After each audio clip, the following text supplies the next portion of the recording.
আমাদের সামনে তিনজন একসাথে যদি আগে আমরা দুজন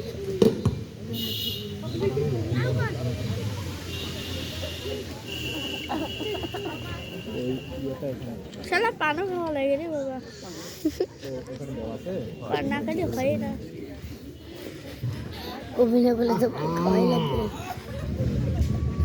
শালাটা পান না খেলে হয় ডিস্টার্ব কি করবে না তো চুল চলতো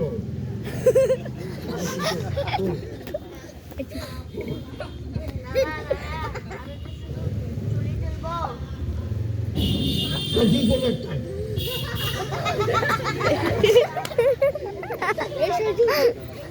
একদম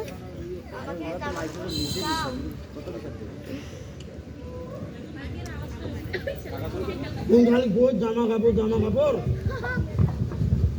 সেদিন বলুন যে বিয়ের কথা ছবি জামা কাপড় তো বিয়ে বাইরে বেড়ায় নাকি তোমার তো শুধু বিয়া করারই জিনিস পেশা কম ব্যস্ত মোর বউ পালাইছে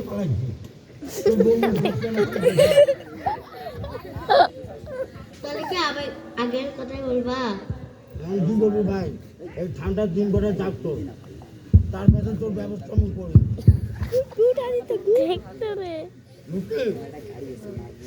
কি করবো তুই কি বিয়া করি তারপর তুমি বিয়া করবা কালকে প্রথম মেয়ে আসবে তোর দেখতে ওই মেয়েটা মুই বিয়ে করি কেন কি করবো মধ্যে বুড়িয়া হয় এখন দাঁত নড়ে মধ্যে খালি মেয়ে দেয় না ও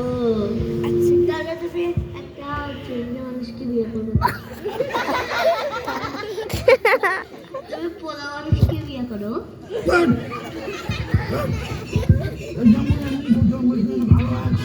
ভালো আছো তো আরে কেউ নাটক তো শিখছি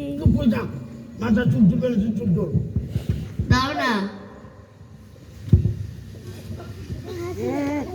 কিন্তু আমি আর এখন থেকে বিয়ে করবোই না আরে তো আজকাল দেখা যায় না রে কেন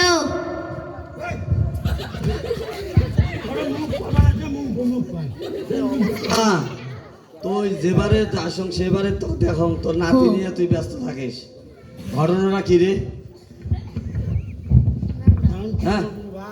তোর সারশো তো পাওয়া যায় না ঠিক মতো তুই সবসময় দিন তোর নাতিক নিয়ে ব্যস্ত থাকিস আমার মুই একটা কথা শুনলু তোর বলে শরীরের মধ্যে বলে চামড়ি উকুন ধরছে তোর নাতক দিয়ে সবসময় তোর চামড়ি উকুন পরিষ্কার করিস ভাই মাথা চুলকে কি করি ওই নাতির জন্য মাথার উকুনগুলো চলে আরে তুই তো মাথা চুলের অজুহাত দেশ প্রতিদিন তোর শরীর যে চামড়ি উকুন তোর নাতি তো সবাকে পাড়ার সবাকে কয়া বেড়ায় যে মোর দাদুর শরীর চামড়ি উকুন ধরছে এখন তো মুখে দিয়ে প্রতিদিন পরিষ্কার করায় এটা ঘটনা আছে মোর মেলা টাকা ব্যয় হবে না এর জন্য মুই মেয়ে দেখতে নাচ্ছ তো শোন শোন মুই বিয়ে করি একটা কথা শোন মুই তো একটা কথা শুনলু বুঝছিস না কি মোর তো একটা খারাপ অভ্যাস আছে কি কোয়া ওই কোনো কথা শুনলে বা দেখলে মোর পেট ভাই ফুলি যায় এখন এটা কাউকে যদি প্রকাশ না করো তাহলে মনে করো কোয়া কি হয়েছে মুখ ভাঙি না করে বোঝো না তো পেট ফুটটা বুঝছে কোয়া এখন এটা দুইটা লক্ষণ আছে এটা ভালো করার বুঝছিস হ্যাঁ হয় যদি ওই মাংস খুলি কম কোয়া তাহলে পেটটা এক নম্বর হালকা হয় হ্যাঁ পেটটা এক নম্বর হালকা হয় কোয়া কোয়া কোয়া আর একটা মনে কর যদি মুই মাংস না কয়া যদি বুঝছিস ওই সই থাক সই থাক এটা দাঁড়িয়ে থাক আমার একটা আর একটা system আছে, বুঝছিস? ঘুড়ি উঠে গেলে পরে পকড়া থাক ঘুড়ি উঠে গেলে পরে